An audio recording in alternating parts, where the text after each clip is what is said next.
What's up guys, Alex here.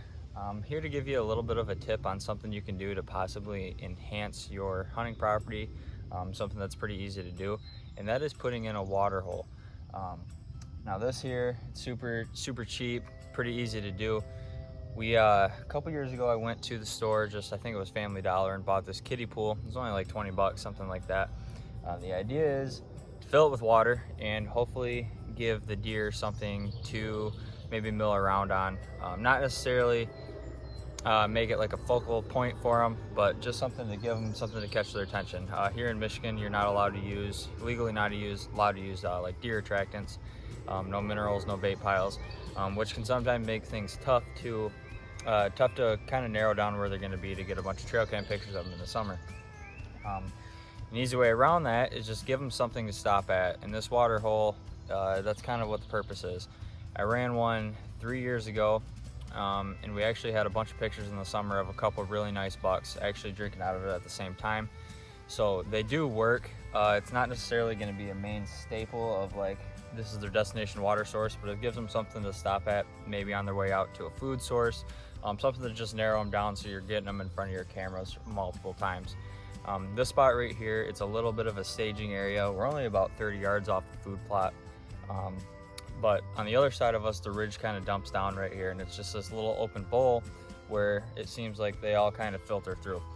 The idea is putting that pool right there and then we'll hang a camera over it, and hopefully they stop there for enough time to get a few pictures of them before they end up heading out there. So this is the food plot here that we think the deer are going to be, that's going to be their destination food, hopefully in the evenings. Obviously it's not planted yet. We're planting some fall mixes in there. There's some clover mixes in now, but we'll be planting some fall mixes in there later in the summer. But the idea is that's where they're heading. Now this is a main runway that comes right out to this field here, and you can see the pool is right in there. Feels like it's back in here enough that we could possibly get those deer hanging up before they want to go out in daylight, but they might daylight here in the last half hour. Now our stand location is right up in that big tree, right up that split. So you see we got about a 15-yard shot to the pool, absolute chip shot, and it sets up really nice.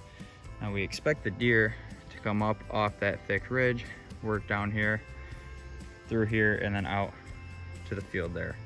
That's a brand new spot this year. We haven't even ever had it here. So it's kind of just a trial and error, but I think, you know, the logic of it makes a lot of sense. The spot that we used to have one is kind of more on a main runway, so they were kind of filtering through that naturally, and it wasn't really, I think they more just like stop and sniff at it, whatever, there's some water there, but keep walking by.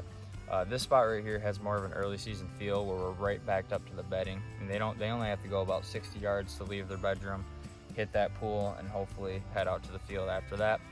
So I think this is gonna be a really cool spot. I'm pretty excited. We'll take you through and I'll kind of show you how putting this whole thing together is really pretty simple. We just dug a hole. I had a couple helpers yesterday, and we dug a hole that was about the size of the pool, maybe a little deeper. We want to get it buried down in there as far as possible. And then once we got it sitting nice, we kind of just filled in the edges, just put the dirt back in the edges just so it wouldn't move around. And then nothing could get stuck up in there, bury itself up underneath it as well. And after that, it was kind of just figuring out how to get the water back here. Luckily with this spot, we're able to fill a bunch of trash cans. We filled a big trash can and a big cooler full of water and put them in the back of the truck. We were able to drive right to the edge of the field, and it was only about a 30-yard carry in here with a bucket of water. We just scoop them out and dump it in, which is pretty nice. If you can find a spot that you can do that, that's good. The spot that I used to have one was about 150 yards off the edge, so that's a long way to carry buckets of water. This here should give them a spot that they'll be comfortable in hitting. So you can really do this anywhere. It just depends on how much work you want to put into it. If you want to go way back in the middle of your property and put one of these, it's probably a better spot. The closer you can get to the bedding, the better. The shorter amount of distance they have to go. Probably leave it for a week, and then I'll come back and check it, and if the pool leaks a bunch more water, then we'll probably put a different one in here, which that'll be a lot more work, but might as well try to keep water in as best as possible. So, but yeah, just a decent little tip that I give you guys. You know, it's pretty easy. It costs 20 bucks and a little bit of elbow grease, and you got yourself a little mini watering hole. So try it out this summer.